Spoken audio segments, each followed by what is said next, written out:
Differentiability. Does the derivative actually exist? There are times that you cannot take the derivative of a function. When you're asked, where is a function differentiable? Your answers will either be, it's not differentiable here, and you state the specific place where it's not, or you will give an interval where it is differentiable depending upon what's going on. Generally speaking, where it's easier to state where it's not differentiable, because there's usually one or two places, not everywhere. Okay, it's very specific where you cannot take the derivative, rather than general. Okay, types of differentiability, places where f prime of a might fail. A corner. If you have in your graph a corner, you cannot take the derivative at that corner. You cannot find the rate of change at a point. You've got a corner, you can't find the instantaneous rate of change. You have to have a curve or a line. You cannot do it at a corner. A perfect example is the absolute value functions. And you cannot take the derivative of the absolute value as it stands. If you have an absolute value function and you need to take the derivative, you need to change that absolute value into a piecewise function and take the derivative of each piece rather than as a whole. So what you would have to do is find out where the corner is, have one function to describe everything to the left and another function to describe everything to the right, and take the derivative of the left and the derivative of the right. You'll have separate derivatives. You cannot take at any time the absolute value. You must change it to something else to be able to do it, to split it into a piecewise function. Okay. Is this might fail to exist? Might fail to exist. This is pretty much it does at these places. But this is kind of the description. We don't say it does. We say it might fail there. But generally speaking, it will. A cusp. What's the difference between a corner and a cusp? Corner, you have straight lines going in. A cusp is like it's curved lines going in. Think about all the little, when you were drawing a picture, you put little birdies in. Little birds. Yeah, that's what a cusp is. You got a curve going in. Okay. Perfect example. Y equals x to the 2/3 power. The third, the 3 in the denominator denotes the what? Cube root.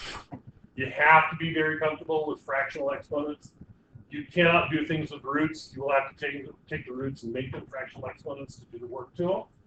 And you'll have to be able to put it back. We'll get into that in more detail later. Okay.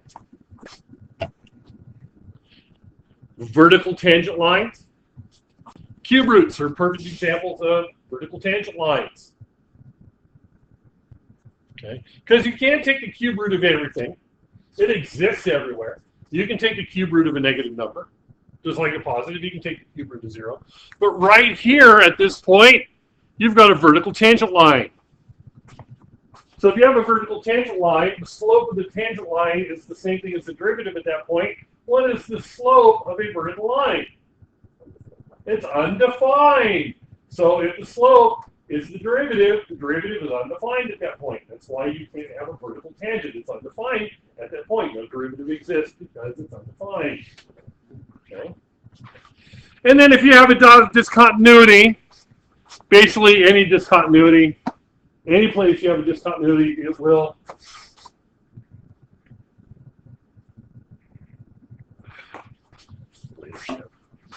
any discontinuity at all, you cannot take the derivative at a discontinuity. You have a gap, you have an asymptote, you have a jump, you have an oscillating discontinuity. Any discontinuity, you cannot take the derivative at a discontinuity.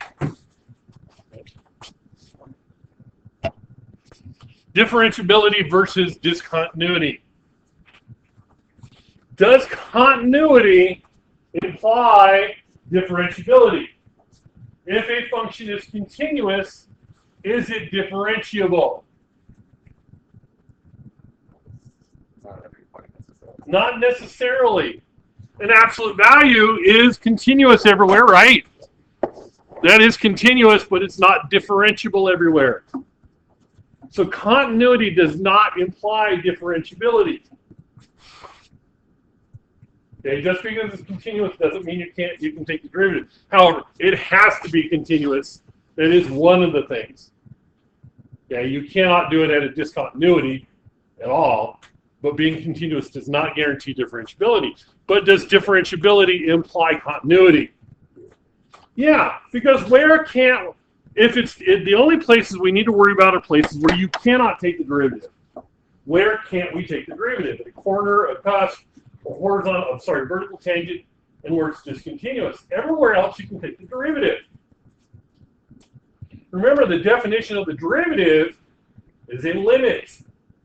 And if we can take the limits from the left and the right, and it exists there at the same time, it has to be continuous. So if it's differentiable, it is continuous. Continuous does not necessarily mean differentiability, but differentiability does guarantee continuity. If you can take the derivative, it is continuous. Okay. All right. A reminder on the numerical derivative. One of the 4 things you're expected to be able to do on your graphing calculator is to take the numeric derivative. You have to be able to take the numeric derivative.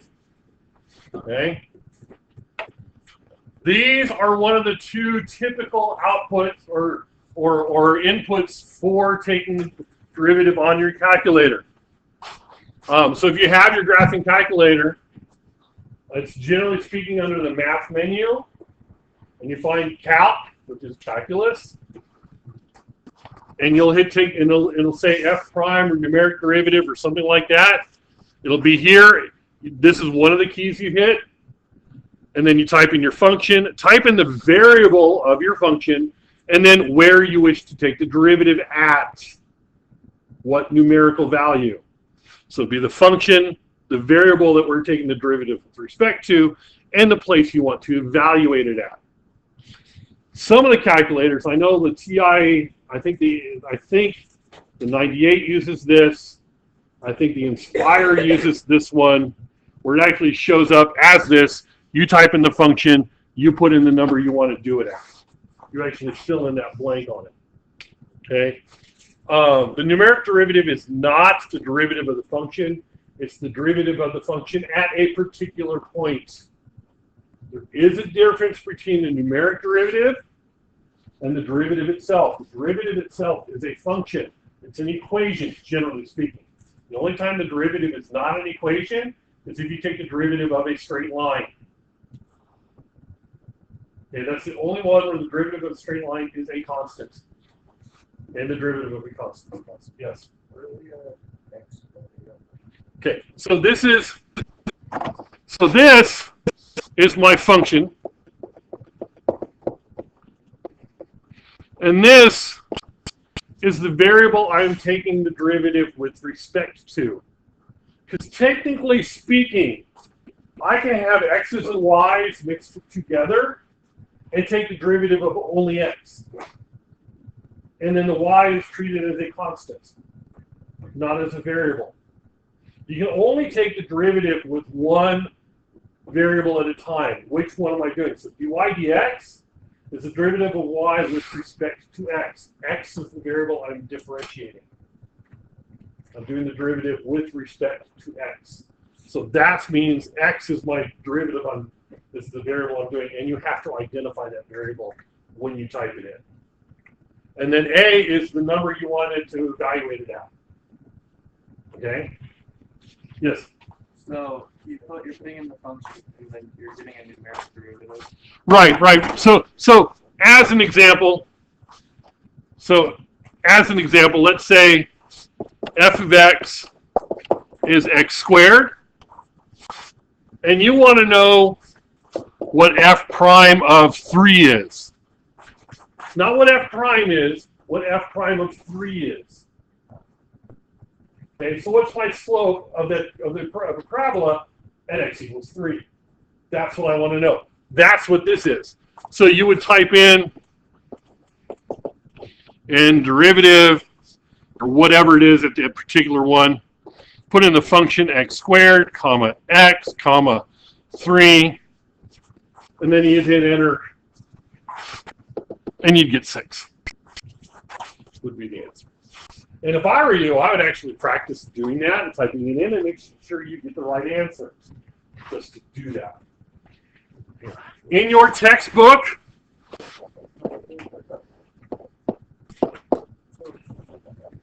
Ender, if you see Ender like that in your textbook, that means they want you to find the numeric derivative using your calculator. Okay? We're not going to do an awful lot of that. We will do it from time to time, but we're not going to do an awful lot of that. Just to be clear.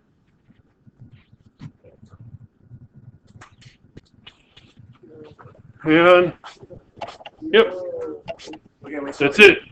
what case would